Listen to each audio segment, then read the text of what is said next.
Assalamualaikum warahmatullahi wabarakatuh. Terima kasih kepada Prof. Indra yang telah mengizinkan kelompok kami untuk mempresentasikan bab Fenomenology and Case Study Research di week 11 oleh kelompok 1. Oke, sebelum kita memulai ke pembahasan, izinkan saya untuk memperkenalkan anggota-anggota kami. Yang pertama ada saya, Genza Puspita dengan MPM Akhir 125, lalu ada Dava Akbar Azhar dengan MPM Akhir 123, lalu ada Muhammad Wongso Prasetyo dengan MPM Akhir 144, dan Kak Adinda dengan MPM Akhir 194. Langsung saja ke pembahasannya.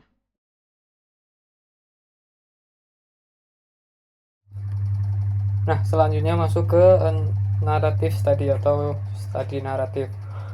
Nah, ini tuh menggambarkan sebuah proses terbentuknya sebuah identitas dan nilai-nilai budaya itu melalui sebuah kisah hidup seorang individu atau biasanya cerita personal sebagai sumber pemahaman sosial dan budaya. Nah, sebagai contoh itu kisah Ai Menzang, seorang siswi imigran Tionghoa di sekolah Kanada. Nah, untuk memahami bagaimana identitas etnis terbentuk melalui pengaruh sekolah, teman, dan keluarga, dengan mengumpulkan cerita, terus wawancara, dan melakukan observasi, peneliti itu menemukan konflik identitas antara penggunaan bahasa di rumah dan di sekolah, serta antara tuntutan keluarga dan juga akademiknya. Nah, biasanya studi ini tuh menegaskan bahwa pengalaman pribadi sebagai contoh siswi imigran ini itu mencerminkan ketegangan budaya dan sosial serta menunjukkan kekuatan pendekatan naratif dalam memahami pengalaman individu secara mendalam dan kontekstual. Nah, selanjutnya ada phenomenological study. Nah, ini tuh menemukan makna universal dari sebuah pengalaman hidup individu. Jadi esensi of life experience. Nah, biasanya tuh melalui eksplorasi persepsi dan juga kesadaran individu terhadap suatu fenomena. Nah, sebagai contoh tuh peneliti itu meneliti pengalaman dan gambaran mental penderita HIV terhadap penyakitnya. Nah, biasanya tuh melalui wawancara. Jadi nanti bisa ditemukan tema-tema utama kayak rasa takut akan kehancuran tubuh, terus juga perjuangan hidup mereka. Nah, studi ini itu menggambarkan esensi pengalaman hidup dan strategi mereka untuk menghadapi fenomena tersebut dengan menekankan pentingnya makna hidup dari sudut pandang mereka. Nah, pendekatan fenomenologi sendiri itu digunakan untuk menggali makna universal dari pengalaman manusia dan juga meningkatkan empati dalam praktik ke fenomena tersebut. Selanjutnya membahas tentang grounded theory study. Studi teori beralas ini mengembangkan teori tentang bagaimana perempuan Afrika Amerika mengintegrasikan aktivitas fisik ke dalam gaya hidup mereka. Melalui wawancara dan kelompok berfokus dengan 15 partisipan, peneliti menemukan 3 fase utama, yaitu inisiasi, transisi, dan integrasi.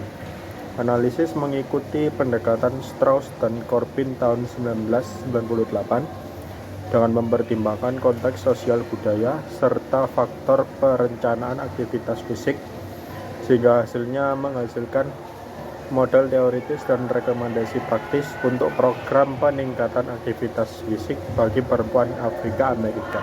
Selanjutnya membahas tentang an ethnographic study.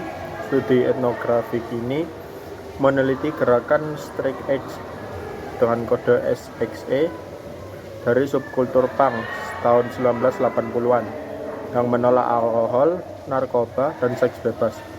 Melalui observasi selama 14 tahun, wawancara, dan analisis dokumen, ditemukan 5 tema hidup utama, yaitu hidup bersih, seks, dalam hubungan bermakna, pengembangan diri, menyebarkan nilai dan keterlibatan sosial, dan adanya perlawanan SXE bersifat makro, meso, dan mikro, mencerminkan perubahan pribadi sekaligus sosial.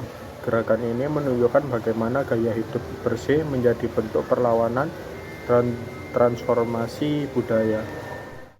Oke, di sini kita akan membahas tentang a case study.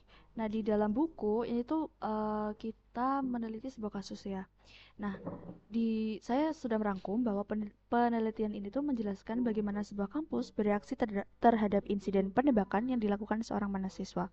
Peneliti mengawali dengan deskripsi rinci kejadian dan mengamati peristiwa selama 2 minggu setelahnya. Data dikumpulkan dan berbagai sumber seperti wawancara, observasi, dokumen, dan rekaman audiovisual. Dari hasil analisis, muncul beberapa tema utama, yaitu penyangkalan, ketakutan, keamanan, trauma ulang, dan perencanaan kampus. Tema-tema ini tuh disatukan dalam 2 kategori besar, respon organisasi dan respon sosial psikologis. Nah, kasus ini tuh dianggap sebagai sistem terbatas atau bounded system karena fokus pada satu kampus dan periode 6 bulan. Peneliti juga mengikuti struktur studi kampus Lincoln dan Cuba, yaitu masalah, konteks, isu, pelajaran yang didapat. Nah, hasil akhirnya itu memberikan wawasan praktis untuk membantu kampus lain menyiapkan strategi menghadapi kekerasan di dalam lingkungan pendidikan. Perbedaan dari semua pendekatan. Yang pertama itu ada naratif, fokus pada kehidupan satu individu. Studi ini mendalami cerita kehidupan individu tertentu untuk menggambarkan isu atau pengalaman seperti kisah seorang siswa imigran yang menghadapi konflik identitas budaya.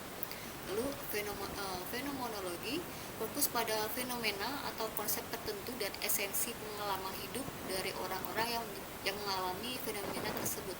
Biasanya melibatkan wawancara dengan individu yang mengalami fenomena tersebut untuk mengungkapkan makna pengalaman bersama.